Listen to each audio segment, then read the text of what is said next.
Good afternoon, everyone. We're going to get started with this webinar. We're expecting about 70 people today. There's still a few more people going to join, but that's okay. They'll join in the next few minutes. Welcome to this series of webinars. This is the fourth or fifth time we're doing this. Last time was with Wouter van Linden from KPMG. This time I've got the honor to welcome Tim Callebaut from BNP Paribas Fortis. Tim's been a friend of our company for some time now. We started working together in 2015. So we have a bit of a journey behind us. So Tim is extremely well placed to come and talk about his experience with onboarding, and he'll be introducing himself later during the webinar. The actual guy who's talking to you right now is the second one on the screen, called Stijn de Groef, which is a very Flemish Belgian name that my parents gave me. Have worked for Goodyear and Swarovski in different talent management roles, and I've been heading Talmundo now for about 4 years as a CEO. And I've got the pleasure to introduce this topic for a few more minutes, and then actually go into a conversation with Tim, because we're going to hear about Tim's experience really, and how he's been building best practice onboarding at BNP Paribas Fortis. Just a little bit of context before we jump into things. Onboarding is probably one of the reasons why you signed up for this webinar. We've been working with a lot of clients by now. BNP Paribas Fortis is a very particular case because they've really been taking it to the next level with not just onboarding you as an employee, but really onboarding you up until you are an actual brand ambassador, hence the title that we've been using. Why onboarding? In the first place, companies basically spend tons of money on this. When you look at hiring, cost of hiring are basically huge, and I think everyone who's in HR has seen this before. You know, the cost of having to replace someone is extreme. Some figures even go up to a year's salary or 2 years' salary for certain executive roles. Hence why trying to keep these people, first of all, hire the right people in the first place. If you manage to do that, make sure you get people in a very structured, professional, engaging onboarding program is step number 2. So that's where we and onboarding as a whole really tries to make a difference. Besides the whole retention piece, productivity is another one. I haven't listed it on this slide in particular, but what we're seeing in the market is that people, especially talented people, they change jobs every 4 to 5 years. So you can't really afford for people to be only up and running after, let's say, half a year or even a year. You want to make sure that people are productive from maybe not day 1, but at least from month number 3 or 4. Again, hence why onboarding has become so important. You want to make sure that people feel at home really well, really soon, that people know how to find their way, etc. So looking at the next slide, just a few more numbers that provide some context that maybe you want to use in your company as well, as you're still building that case for onboarding. One striking figure we've been using for a while is that employees actually really make up their mind in that first year. First impression really counts. So if you screw it in terms of onboarding, that effect will have a very negative effect in terms of your ability to actually keep those people within your company. We also see that people who actually put money and process and structure into onboarding versus companies who don't, there's a huge difference in terms of retention. And there's still today about 35% of companies who basically invest nothing. It doesn't mean that they're not doing anything, but at least there's not a single dollar being spent on onboarding as such. From the learning piece, from the connecting piece, from even the compliance piece, it's basically done one way or another, maybe, but it doesn't really have any kind of focus. So we've been trying to educate the world just a little bit in terms of that. That is really important. We're getting a little bit of interactivity going here, so we'd love to understand from you as well where you are. By the way, this is completely anonymous. So we're just going to run a quick poll for a minute to understand where you are with onboarding at your company. So first one is, my company has a structured employee onboarding process in place already. So for the people on the call, is that true or false? We give you 5 seconds to make up your mind. question is not too difficult, I believe. So let's look at the results from what came in. And we're seeing a true.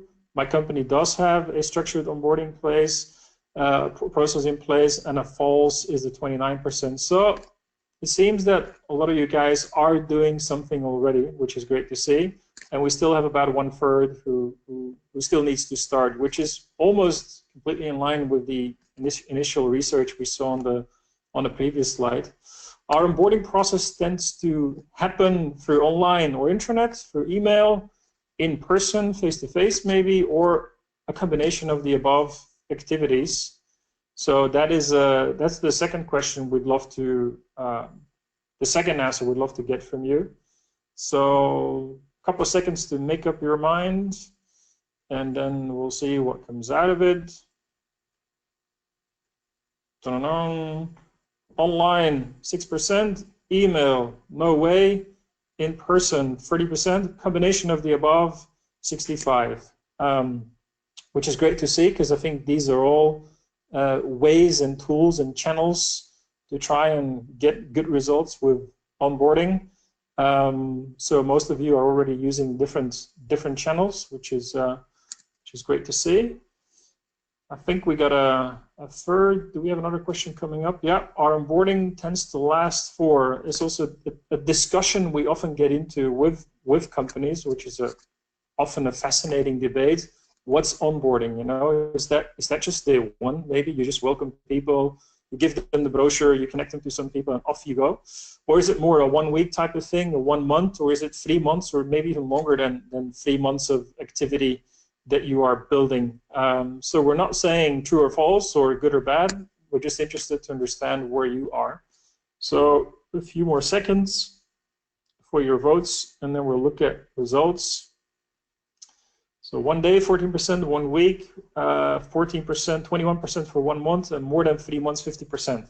So we seem, on this call at least, we seem to be having a slightly more mature audience when it comes to onboarding than maybe on previous calls, where we weren't really around the 3 months mark. We were not really around using different channels to approach onboarding. So it seems that quite a few of you are doing a couple of things already and take onboarding pretty serious. Also, if you ask us in terms of onboarding periods, it's often 3 months plus. So you typically start from the day somebody signed a contract, which we call pre-boarding, up until start date, and then another 3 months, even some companies 6 months of proper onboarding. So we tend to agree that 3 months plus is the way to go. This was kind of a mini teaser of something you could also complete on our site, or go straight to onboardingscan.com, something that we've built to help companies understand where they are in terms of onboarding. You get an immediate benchmark with best practice onboarding, and it's built around the 4C model. So you're going to be asked 12 questions if you go to this link. By the way, this is completely free of charge. So you're going to be asked 12 questions around the compliance piece of onboarding, the clarification piece in terms of, are you providing clear job descriptions and things, the connection piece, are you fostering building connections between the employee already and his or her manager or buddy before people arrive, etc. So you're going to get questions around these things, including culture as well, on the onboarding scan, and you'll immediately get a feel for where you are. Are you below 50%, around 50, are you above? And you get some hints and tips about these different fields as well. So strongly advised. I'm not going to give you all the details on this, but if you feel like you could use a bit of benchmark and a bit of understanding, then I'd say go to that link and complete that survey. It's a good starting point. The last piece I want to mention, the culture piece. You could look at this model and say compliance, of course. I mean, who's not compliant? Compliant means we're basically offering people a contract as part of onboarding, and we're actually going to pay them. And we're in line with all legislation in our country. Clarification means there's a job description and things. You could argue to some extent that some of these elements are basic, like you have to get them done, otherwise you're really doing something wrong. People are actually going to run away. The actual, I'd say, where you could actually make a difference is in the culture piece. So are you inviting people to come and join and get to know your culture?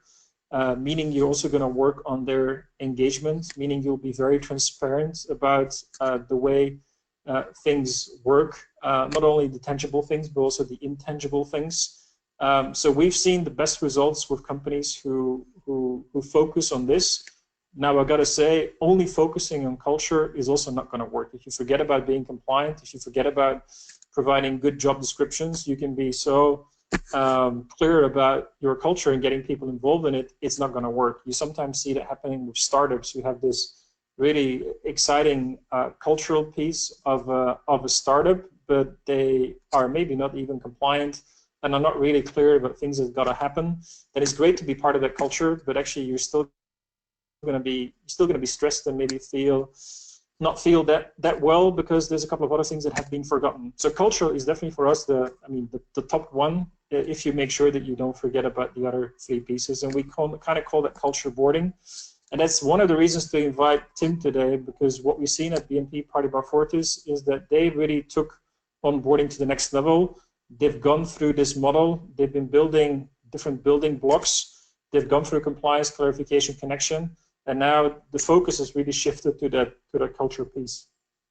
So I understand this could all sound more theoretical, hence why I'm going to kind of shut up now and hand over to Tim. The way we're going to do this, Tim is going to introduce himself in a few seconds. We've been asking you guys and on social media about what you would love to hear from Tim. So instead of us just preparing a standard presentation together with Tim, we've actually asked you before the webinar. You can still ask questions, by the way, during the webinar, but we've already collected a bunch of questions, so we're going to do this Q&A. We'll project the questions that we got, or at least the number of them, or the ones that were asked multiple times, and Tim got some time to prepare them, actually, and he's going to share his answer. So that's how we'll do it. But before we do that, Tim, maybe you want to introduce yourself? Okay, hello everybody. My name is Tim. I work at BNP Paribas Fortis. I get a lot of questions about the job title I chose for myself a couple of years ago, Adventure Coach.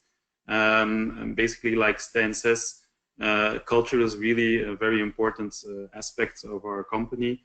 And one of the biggest parts of our company is that we are a bank in a changing world. And we also want to make sure that we can evolve through testing various new and exciting solutions that new technologies and new evolutions tend to come up with. So basically, the standard project management approach was no longer valid and is no longer valid. We want to make sure that we can go out and test and also get feedback from users to make our systems evolve. So that's a big important one for us.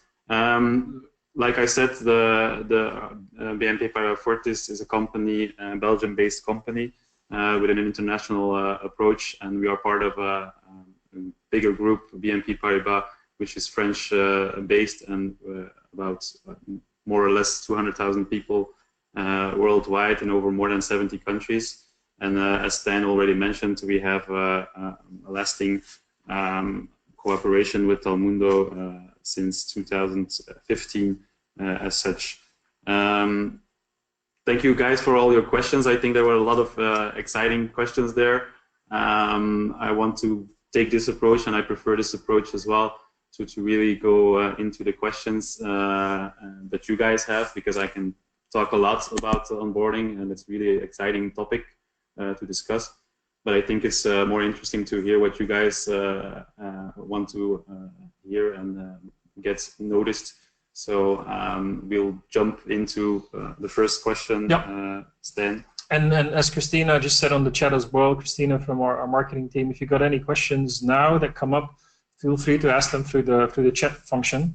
First question here that we got, I would like to hear about some excellent onboarding experiences and stories from companies that have managed to create a new approach to onboarding.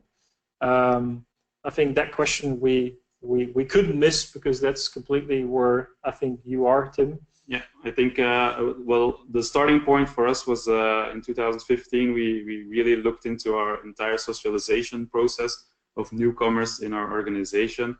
and we got a lot of feedback on what newcomers were thinking about the current process at that time. And one of the elements there was the phrase that was mostly used towards newcomers, well, basically saying that you can find all information helping you on board in our company on our internet site. This was clearly the case because we are a really big company, so we have a lot of content available, and everybody wants to provide valid content to our newcomers in the first period on the job. And we were focusing a lot on the first week, so basically a lot of mandatory information was sent in the first week, a lot of overkill during that time. But basically saying to the newcomers, well, this is really important, you should look into that, and you can find all details on our intranet later on. A lot of input we got from newcomers there was, well, that's all nice, but in the first period, I really want to get up and running, get started, and I probably don't have time to look into that. And so a lot of information that was made available in the first week got a bit lost during that time as well. So what we said, well, okay, that's all fine, but we have to make sure that we can provide information that is available online, basically in a more fragmented and organized, structured way. So we could make sure that all information was given to newcomers on the moment that they find it very useful on the first hand, and that secondly they have time to really go through it or look into it more detailed, or at least get a feeling of where they can find information regarding different topics later in time as such. Yeah, okay. Thank you, Tim. Next question, how do you deliver induction without it turning into too much dull information and presentations? Something that I believe is quite common and a challenge for many HR and learning people out there. Yeah, like I said, on the part of the information available on the intranet, that was really very huge and important to go through, but too much. We also had a lot of paperwork still at the beginning. After signing the contracts, newcomers get a lot of brochures, etc., that everybody was really excited to read, but not always had the time to read. And one of the other elements we had was that, well, we still had a very long welcome day where we gathered a lot of people from all over the country to join us to really go through 15 or more speakers that were talking about very relevant and very important subjects for the organization. But that wasn't really the most enthusiastic approach. People were really overloaded again with information after that day, and they were not always that excited when leaving, and they were not really re-energized to go out into their jobs the day after. So we tend to look into that and said, well, okay, we have to focus more on elements like pre-boarding. The pre-boarding was left to the manager at that moment. So basically, people signed their contract, and the manager, if you had a good manager that followed up and really had the time or took the time to do that, which is not always the case, then that was okay. But for other people, that was not the case. So there we said we have to really look into that, because we have to change the welcome day. We have to make it more on the cultural aspect again, like I said, and we have to make sure that we can provide people with the right information at the right time as well. So it was rather clear that we asked the employees and newcomers that what they wanted, and it was clear that we needed a digital approach to really make sure that this was fulfilled, and that we had a structured approach in our onboarding at the moment people sign their contract, and that we could make sure that, well, the valid moment of signing a contract and deciding to go and work for a company and deciding to take on a role within that company should be kept alive, and then the energy that is produced there can be kept alive through the digital platform, and we can start informing people, making sure that they feel at ease at the first day, and that they can focus on the first day on the really key element that they were coming to work for your company. That is really the job that they applied for in the first place as such. So next to that, the welcome day, we also changed our welcome day, where we focused a lot more on other elements. But I think that's part of one of the next questions where we got from you guys. Yeah, indeed. The follow-up question kind of was somebody who would love to learn about an effective way to incorporate learning with onboarding, and any interesting ideas about making onboarding interactive. The last one is one that we sometimes get as well, and how to do that with a limited budget. Yeah, that's a really interesting one, because that's really something part of what we try to do as well. Try to keep it as simple as possible, and simple means also most of the time cost efficient as possible. So we basically, what we changed on our welcome day was that we went from a more traditional approach of really having speakers talking about different topics. We shifted to talking about the culture, getting people a chance to give their idea on where our company should go in the next coming years ahead, and how they envision that, because we want people really to go into the role of not only coming to work for our company, but also be active in changing our organization and the way we do business in the future. And we tend to combine today our welcome day with an experience of that change. So we provide them with the visits of several initiatives within the company that we have, our Home for Innovation, for instance, where we have people visit the environment, so we really get an interaction. And these are initiatives that exist, so there's not an extra cost related to that. So we can really leverage on experiencing these initiatives, and making sure that by experiencing that, people really absorb culture and absorb what is being said and done in these locations. So that's really a very interesting one to see.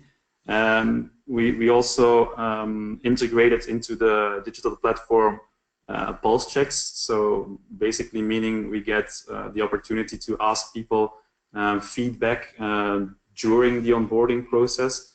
So basically when the selection procedure is finished and people are entering the onboarding platform, we can already start asking questions about what was your opinion on our selection procedure. When people were finishing their first week on the job, we could ask them, well, how was your first week? How was your contact with your manager, etc. So we can really real time make sure that we have this interactivity through getting their inputs, how they experienced their onboarding journey so far until that point as well. Yeah, I think we'll look into that in a bit more detail in one of the following questions as well. Good question. How to keep a human onboarding approach in the era of digitalization? It's all about digital, not just in onboarding, but across HR and many other fields. Your view on this, Tim?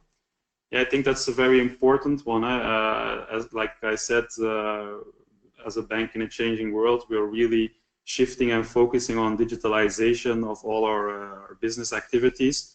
But in the end, it still remains a focus element on rather a phygital approach than a pure digital approach, because as shown here in the graphics, people, newcomers especially, still indicate that they really want to get in contact with their manager, understand what their role is within the organization, understand what they really are here to do, and get the chance to really feel their fellow colleagues, their environment where they start working. So that's basically really feeling, experiencing, and getting into contact with other people in the organization. therefore providing that all the other elements that are more in the digital platform are really a basic element for them, and that really the differentiator still remains the contact with other people, colleagues within the organization, and trying to figure out their role and their purpose really in the organization, shifting forward as such. Yeah, so this is very extensive LinkedIn research from this year even. So it makes us humble as well as HR tech provider, to be honest. You clearly see that what in the end makes a huge difference is the personal contact. I think HR tech is trying to make sure that everything which could get in the way of that personal contact is actually taken away or solved or addressed for you. And it is supporting some of those elements as well, but of course it will never replace a one-on-one chat with your manager. So you can have the most amazing technology and still your business could be in total trouble because you forget about some of these crucial things. But digital is a part of it.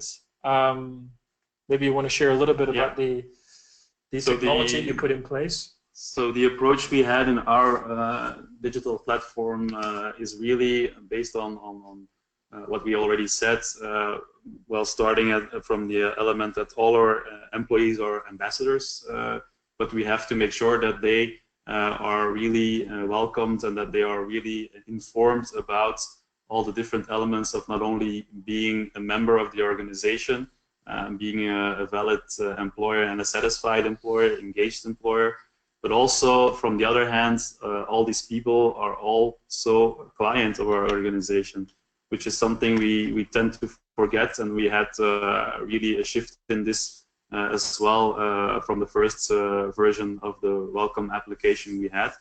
Because in the first version, at the end of 2015, we were really focusing on onboarding as an employee, but that quickly changed in saying, well, that is no longer the case. We also need to make sure that these people, that the newcomers, are really welcomed as well as a client, so we can make sure that they are satisfied clients of our organization, and therefore give them all the elements they need to be an active ambassador of the organization as well.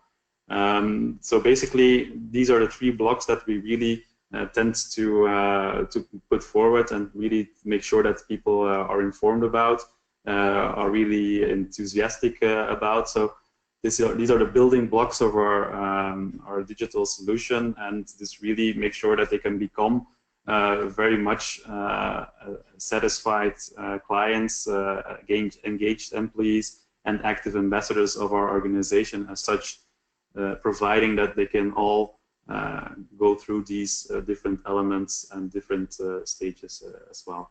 So this is something we can easily offer them, get a chance to offer that in a structured way as well through the application and through the entire onboarding process.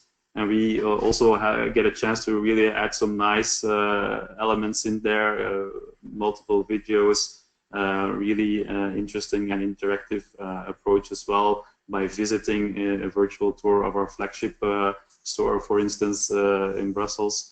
So people get a chance to really experience, even on a digital level, all the initiatives we are putting into place to make sure that the change is really in the DNA of all the people.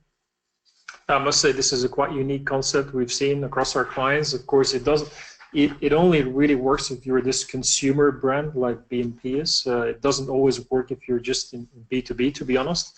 But this nice build-up of becoming an employee, being extremely clear about all these things that have to do with becoming a BNP employee, then make sure that you understand the benefits that you have as an employee when you become a client of BNP. The third level is almost an assumption. If you're a happy employee and you're a happy client, you're in a great position to hopefully become an ambassador of the company as well. So that concept, I think, really resonates, really works. We've now used it as a template with some other clients as well. So, but the first time we've done this is with together with Tim, and really in co-creation for this project. Next question that we have, Tim. I would like to leverage technology to reduce admin tasks in hiring onboarding, as well as empowering hiring managers to co-drive the onboarding program with HR to provide exceptional experience. That's great. It's not even a question, But it's kind of an interesting statement that this person's putting, and probably this person is wondering how to do this, how to leverage technology to reduce admin tasks. I would say would be the first piece, and how to get these hiring managers involved as well. Yeah. So basically, I think that the focus, like I said, in our solution was rather more oriented towards the cultural elements. But indeed, the administrative part of onboarding is also something that can be made a lot easier and a lot more fluent within the digital platform as such. We tend to not use that too much because we want to remain on focusing on the cultural elements and really informing people about those different aspects as such. And we tend also to, well, really ask people what they want in the next versions of our onboarding platform. So really have regular feedback moments and constructive criticism on the content as such. And our HR, the manager as such, to be a co-driver of this element is really also involved here. Basically, where people get a chance to introduce themselves even before they get started. They get a chance to send a small message about themselves, and the manager really gets a chance to introduce the person already beforehand, which is also a rather nice functionality in the application as such. So I think that's basically here what we are trying to do with regards to that. Maybe another question? Yeah, and we're doing pretty good on time. We'll take another 5-10 minutes for this Q&A type of style, and then we could still take 5-10 minutes for your questions that you have today. So if you have questions right now that came up while you were listening to Tim, put them in the chat, and then we'll pick them up, and we may filter out a few at the end. Next question here. Did you introduce a formal onboarding program when you already had all the new hire content prepared, or did you build it as you went? Yeah, so basically we already had a version of onboarding program at that time, like I said, with the welcome day at that moment, but it was a version that was not ready for a digital approach, so to say.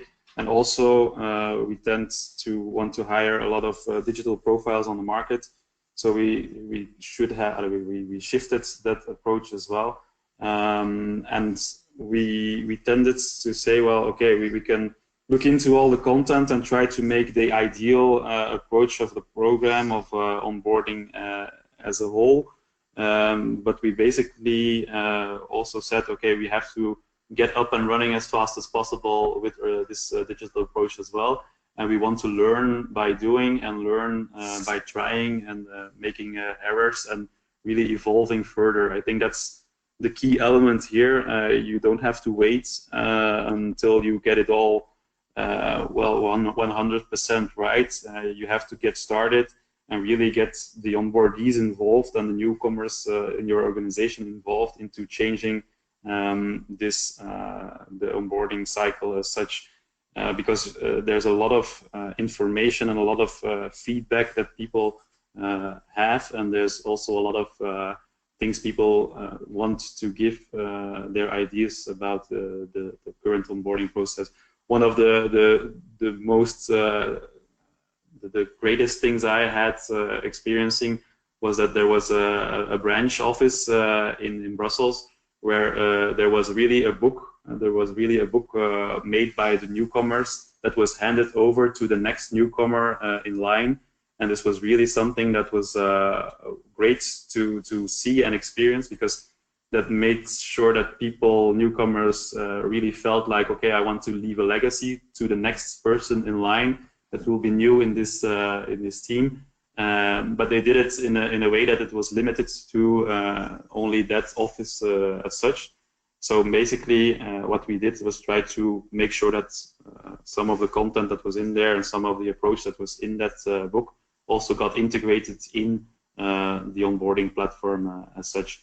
But I think the main key element we took out of it was really get going as fast as possible and make sure that you get feedback loops in place, providing you to evolve and to get better along the way, and don't wait until you think that everything is 100% correct.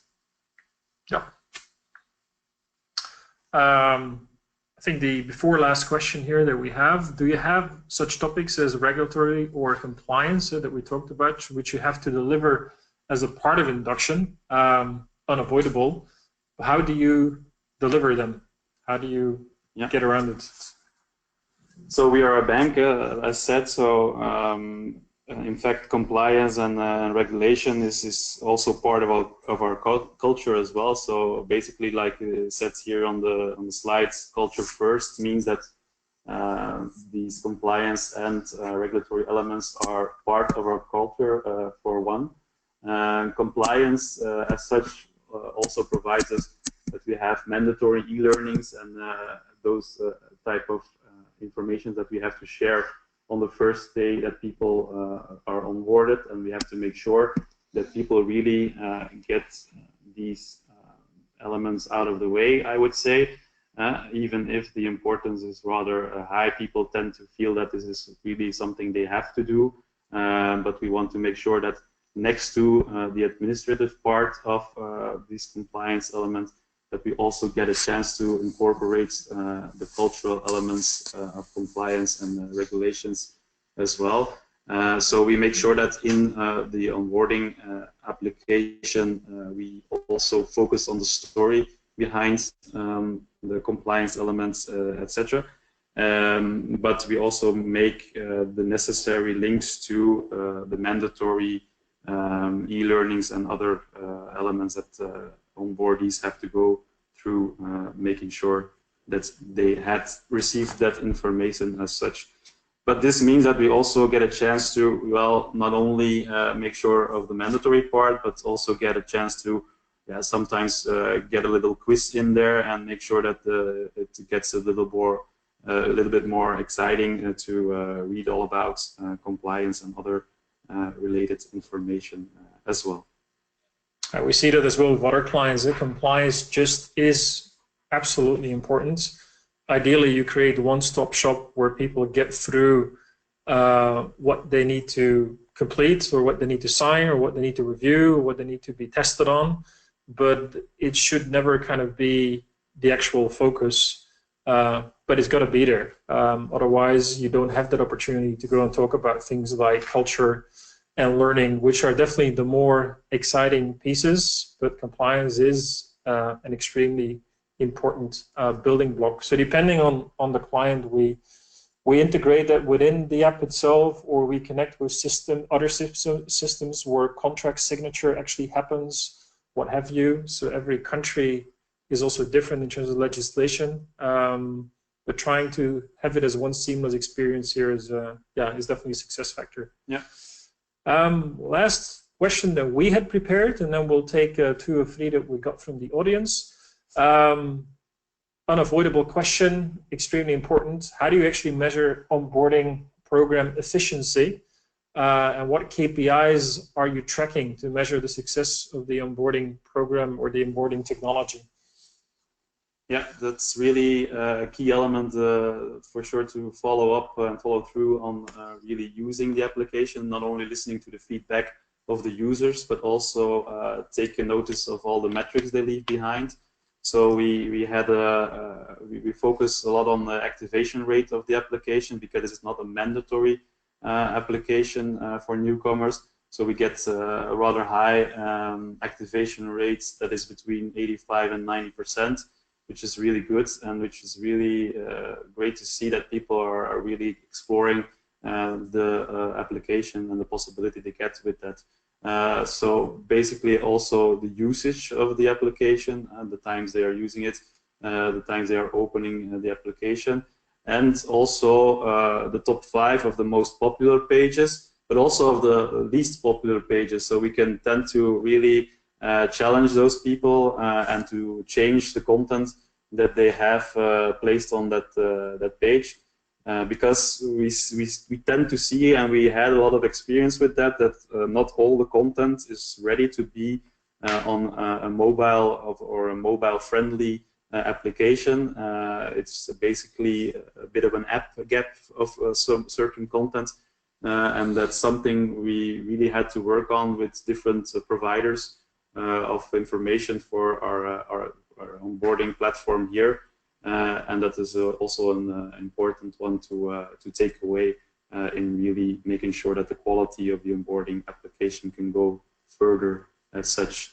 KPI-wise, yeah, one of the most important one is really the retention of people. So the turnover rates in the first year, like Stijn said in the beginning, there's a lot of costs linked to selecting the right candidates.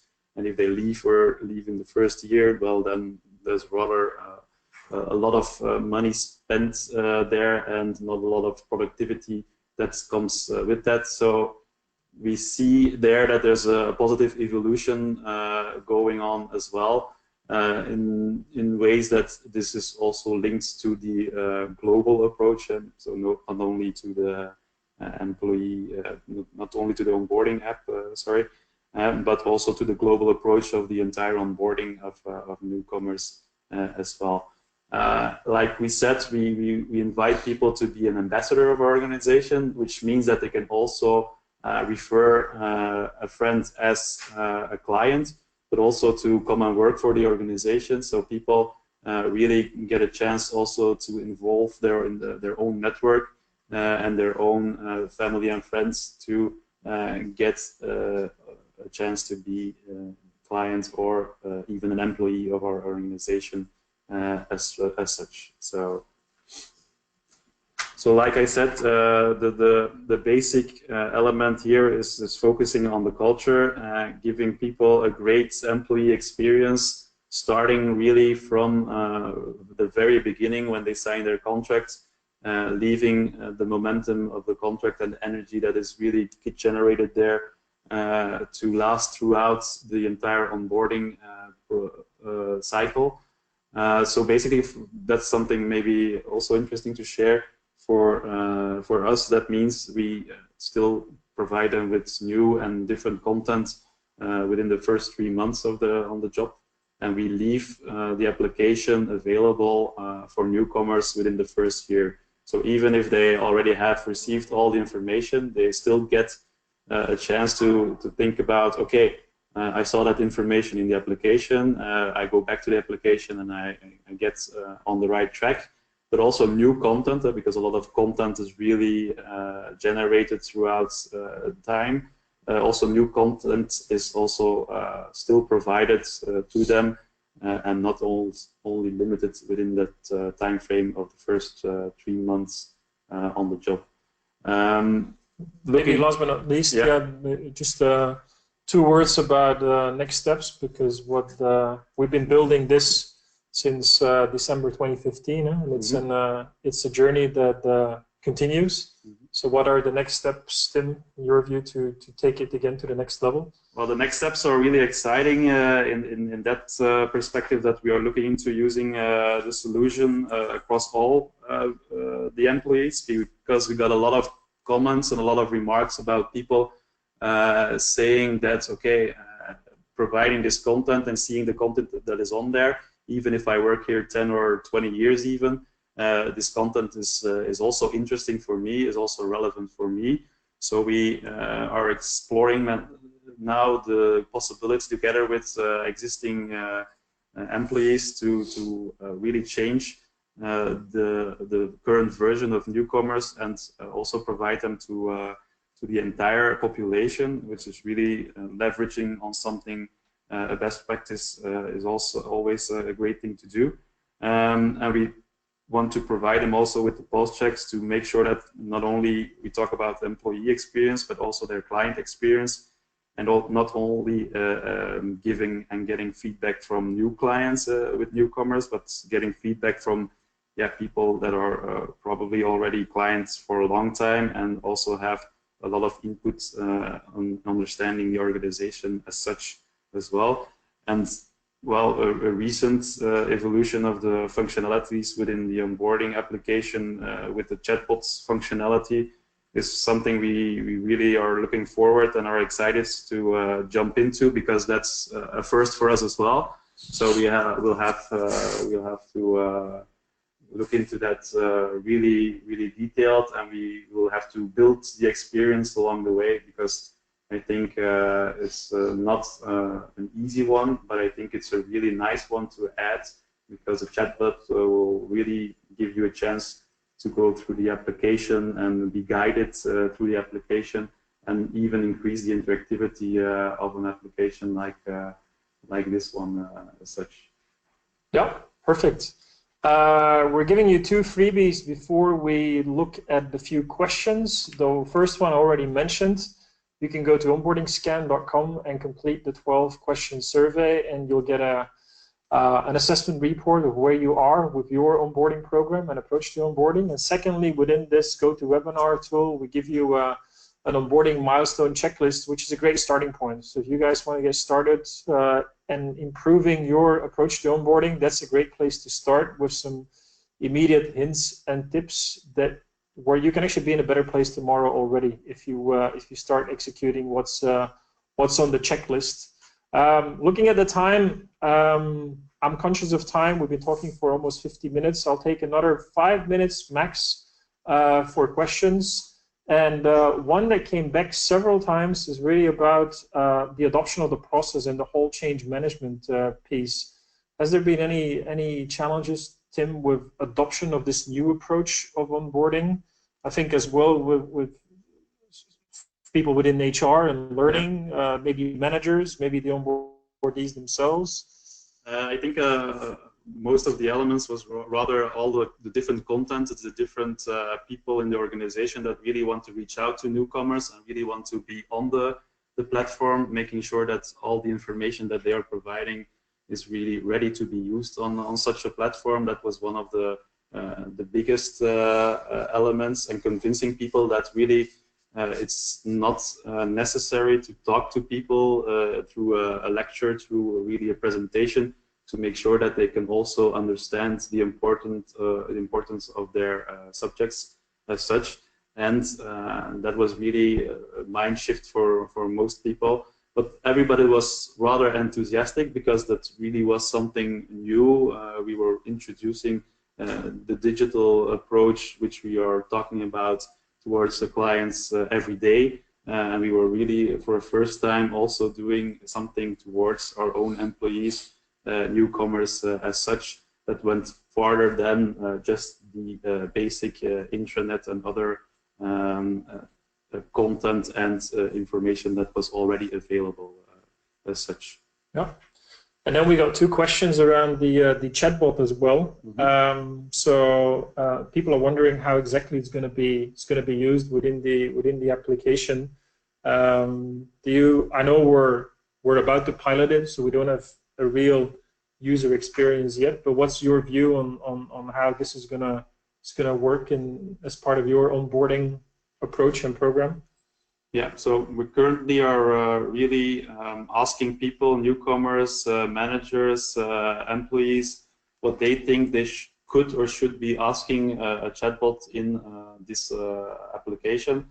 For the time being, most of the questions are related around practical elements. How can we get in touch with our HR or with the people that are responsible for me as a client?